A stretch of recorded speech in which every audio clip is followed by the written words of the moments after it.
Siamo con Giovanni Bovo, il portierone di Valdagno. Giovanni, si può dire buona la prima? Sì, intanto buonasera a tutti. Niente, sapevamo che contro il Montebello era uno dei...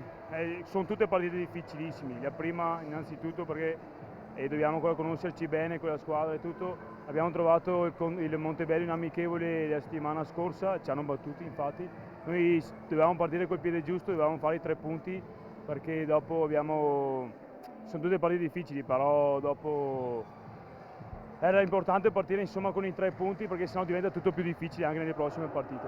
Giustamente, esatto, ti ho visto fare dei bellissimi interventi, quindi davvero sul pezzo. Possiamo dire che anche dopo un primo tempo di sostanziale parità, già a fine del primo tempo e poi nettamente nel secondo, avete innestato una marcia diversa e vi siete meritati la vittoria. Sì, siamo andati in spogliatoio con il risultato favorevole su 3-2 e in spogliatoio abbiamo parlato perché comunque non potevamo prendere così tanti contropiedi e regalare tiri liberi così agli avversari, dovevamo stabilirci bene in difesa per poi ripartire in contropiede e alla fine il risultato ci ha sorriso.